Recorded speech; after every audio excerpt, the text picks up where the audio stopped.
¿Alguna vez se han puesto a pensar si nuestras células pueden, literalmente, sentir el mundo que las rodea, pero no con oídos ni ojos, sino a través del tacto? Bueno, hoy nos vamos a meter con una idea que suena casi a ciencia ficción. Cómo la simple sensación física de, digamos, la rigidez, puede viajar hasta lo más profundo de nuestro ADN y cambiar por completo cómo se comportan nuestras células. A ver, el misterio central es este, ¿no? ¿Cómo es que una sensación puramente física, como qué tan duro o blando es un tejido, se traduce en una orden biológica? O sea, ¿cómo sabe una célula si está en un lugar firme o en uno suave? Y sobre todo, ¿por qué le importa tanto? Esa es la gran pregunta que vamos a intentar responder. Para que esto no suene tan abstracto, pensemos en algo real. La dureza de una cicatriz o la firmeza de un tumor no son solo características físicas, no, son señales superactivas. Esta rigidez, por ejemplo, puede hacer que un tumor crezca más rápido o que enfermedades como la fibrosis se pongan mucho peor. El entorno físico es literalmente un campo de batalla para la salud de nuestras células. Para poder descifrar este enigma, los científicos diseñaron un experimento increíblemente elegante que nos cuenta una especie de historia de dos superficies. El objetivo era aislar un único factor, el efecto puro y duro de la rigidez. A ver, para que nos hagamos una idea, imagínense que el hogar de una célula, lo que llamamos la matriz extracelular, es como un colchón. En un tejido sano es un colchón blandito, cómodo. Pero en tejidos enfermos, como en la fibrosis o en un tumor, ese colchón se transforma en una tabla de madera, súper rígida y dura. Entonces, ¿qué hicieron los científicos para imitar esto en el laboratorio? Pues algo genial. Crearon esos dos colchones artificiales. Usaron unos hidrogeles blanditos para simular el tejido sano y otros muy rígidos para el tejido enfermo. Y luego simplemente pusieron células humanas encima y a observar qué pasaba. Y aquí es donde la cosa se pone increíble. El resultado fue ¡wow! En los fibroblastos, que son las células que construyen nuestros tejidos, más de 4.000 genes cambiaron su actividad. 4.090. Y lo más loco de todo es que el único cambio había sido la dureza de la superficie. Nada más. Claro, esto nos deja con una pregunta gigante, ¿no? No estamos hablando de un gen o dos, son miles. Tiene que existir un mecanismo central, una especie de controlador maestro que recibe esa señal física y la traduce en una respuesta genética masiva. ¿Pero cuál es? ¿Dónde está? La búsqueda de ese controlador maestro llevó a los científicos a mirar dentro de nuestro propio ADN. Pero curiosamente, no en la parte que todos esperarían. Resulta que la clave no estaba en ese 2% de nuestro ADN que son los genes como tal, sino en el otro 98%. Esa enorme parte que por mucho tiempo algunos llamaron ADN basura, pues resulta que de basura no tiene nada. Es ahí donde se encuentran los verdaderos paneles de control que deciden cuándo y cómo se usa cada gen. Y dentro de estas regiones de control hay unas secuencias llamadas potenciadores o enhancers. Para que se entienda fácil, no es un simple interruptor de prendido o apagado. Es más como el dimmer de una lámpara, ¿saben? Esa ruedita que sube o baja la intensidad de la luz. Eso es lo que hacen con la actividad de los genes. Y aquí es donde llega el ajá, el momento clave del descubrimiento.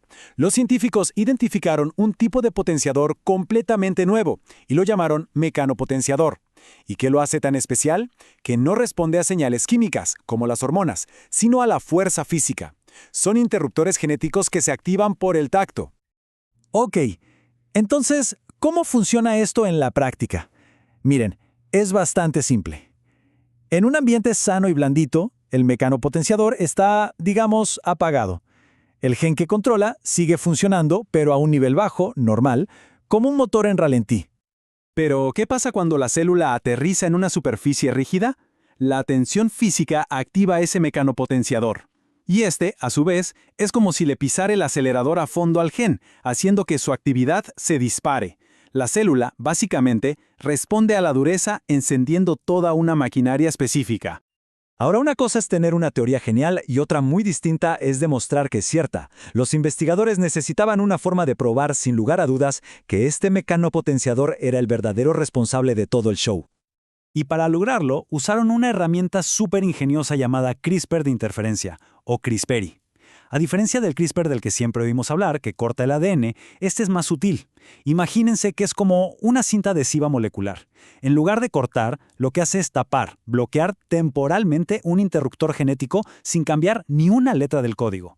Y esta fue la prueba de fuego, la evidencia definitiva. Pusieron células en la superficie rígida, lo que normalmente habría disparado la actividad del gen. Pero, al mismo tiempo, usaron CRISPR-E para ponerle esa cinta molecular encima al mecanopotenciador.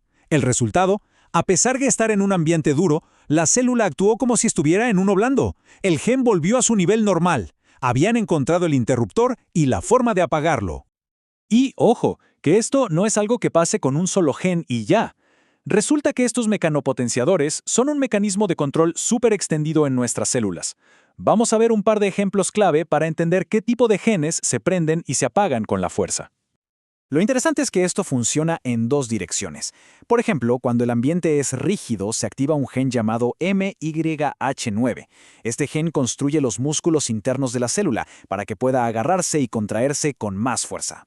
Pero por otro lado, si el ambiente es demasiado blando, se activa otro gen, el BMF, que básicamente le da la orden a la célula de autodestruirse. Es un mecanismo de seguridad para eliminar células que no están bien ancladas. Bueno, y todo esto, que suena a ciencia súper fundamental, nos lleva a la pregunta del millón. ¿Para qué nos sirve en el mundo real? Si sabemos que la rigidez causa enfermedades, ¿podríamos quizás tratar esas enfermedades interviniendo en la forma en que las células las sienten? Una de las enfermedades que viene a la mente de inmediato es la fibrosis pulmonar idiopática, o FPI. Es una condición terrible y progresiva en la que el tejido de los pulmones se va cicatrizando y volviéndose cada vez más rígido, hasta que respirar se vuelve casi imposible. Y esta imagen lo dice todo, de verdad. Aquí se ve clarísimo el problema. Las células pulmonares de pacientes con FPI se hiperactivan y quedan atrapadas en un círculo vicioso. La rigidez las activa y su propia activación genera aún más rigidez. Entonces, los investigadores se preguntaron, ¿podemos romper este círculo vicioso? Identificaron el mecanopotenciador que controla a un gen llamado CTGF, que es uno de los principales villanos en la fibrosis. Y luego, usando células de pacientes con FPI, aplicaron CRISPR-I para apagar ese interruptor específico. Y el resultado, bueno, el resultado fue simplemente espectacular. Consiguieron una reducción del 96% en la activación de este gen que provoca la fibrosis. Un 96%, y esto incluso cuando las células seguían en un ambiente rígido. Básicamente, lograron que las células se volvieran insensibles a la señal de la enfermedad. Y todo esto nos deja con una idea, wow, una idea súper potente para el futuro de la medicina. ¿Qué tal si en lugar de atacar enfermedades con químicos que a veces afectan a todo el cuerpo, pudiéramos simplemente reeditar cómo nuestras células sienten su entorno físico? Podríamos estar al borde de una forma completamente nueva de pensar en las terapias, una que no trata los síntomas, sino a la sensación misma de la enfermedad a nivel celular.